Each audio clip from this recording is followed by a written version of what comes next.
Well, good morning, welcome back. Now with the fenders all fully repaired and ready for 4 coats of primer, today I want to turn attention to the fuel tank, and the preparation of this is going to be slightly different to what I did on the fenders. Now the reason that the prep on the tank is going to be so different from the fenders is that it hasn't suffered in the same way. There's no rust on this tank at all, and if you know about this infamous rust issue with Harley Davidsons, you'll know that also that it's reserved to the fenders only. It's never the tanks. I've never seen a Harley fuel tank rust in the way that they did, so it's not an issue. I haven't got to deal with that, nothing to repair, no filler needed. All I do need to do is deal with all this on the side of the tank, and that's very important to do, and to do correctly if I want a nice finish in the paint job. Now the emblems here on the side of your fuel tank, the decal or decal, however you choose to pronounce it, they have to go. You can't leave them on there and feather out the lumpy bits and then paint over, because if you try to do that, it could be absolutely disastrous to your new paint job.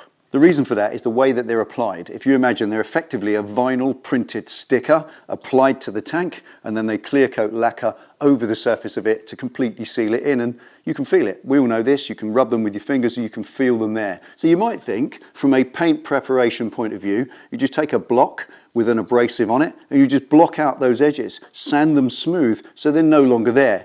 In theory that works, but in practice, as I said, it can be absolute disaster if you try and do that. And the reason for that is when you sand away that lumpy edge that you can feel, so you feather it out nice and smooth, you'll expose the cut edge of the decal itself. It will be open to atmosphere, meaning that when the painter comes along and sprays on the primer, the chemicals in the primer are going to react with the glue in the decal itself that holds it on, and it's going to lift off like a little cornflake and cause a horrible reaction. So it's important to remove these vinyl decals completely, and as they're underneath this clear coat, I've got to sand that off first in order to get to them. And then you just carry on and feather out all the edges of that until it's completely smooth, you can't feel a single thing, and it's ready for primer. So that's the first task.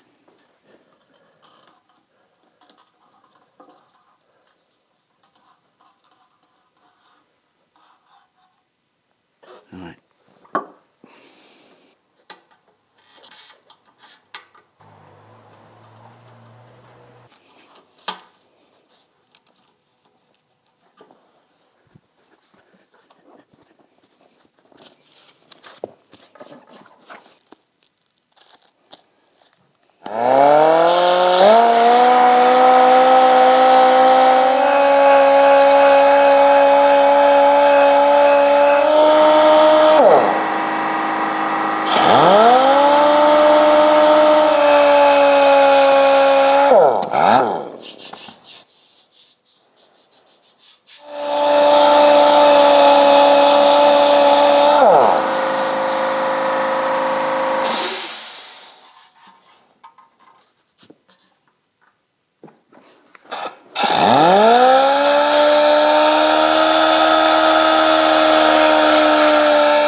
There, 2 hours, and that's both sides of the tank ready for primer. Fantastic, really happy with that. Mirror smooth. Now the dappling that you see on there, if you've never seen that before, that's not ripples. In fact, quite the opposite. The tank, when it's bare metal, has ripples. The metal, when it's pressed and it's manufactured in the factory, it has imperfections, and you put 3 or 4 layers of paint on, as the factory do, and you then block sand with a flat block that rubs the peaks, the tops of those imperfections off, and it leaves paint in the troughs. So effectively you get this dappling, but it's mirror smooth. It kind of acts like its own filler.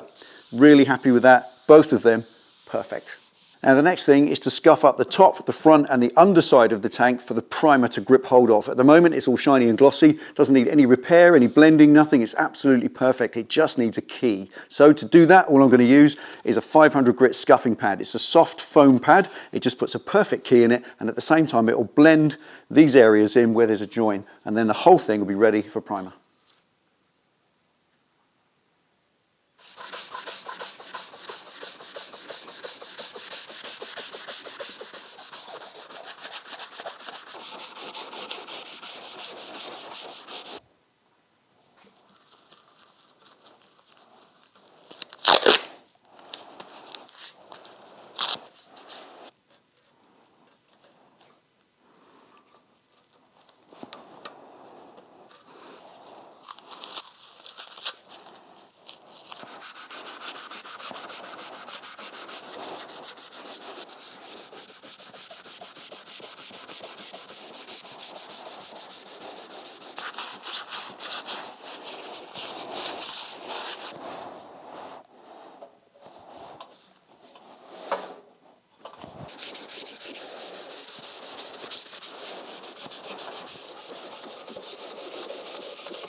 There, a long day, in fact, a long job so far.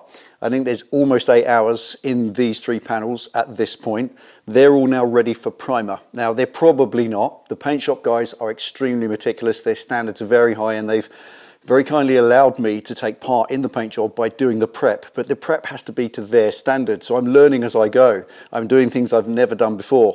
The next step for these 3 panels is to go back to the paint shop now for 4 coats of 2K epoxy primer. Now that will be super thick, and after a couple of days to sink and fully settle down, it will be my job to then block sand all of it again to get it absolutely mirror smooth. And it's only after that and their approval of my standard of prep will they be prepared to put the paint on it and put their name to it. So as you can see, I'm under the cosh for this one, and if I can get it right, I will end up with the best motorcycle custom paint that I personally have ever been involved in. So thank you for watching. Thank you for your wonderful engagement with this project, and I'll see you next time.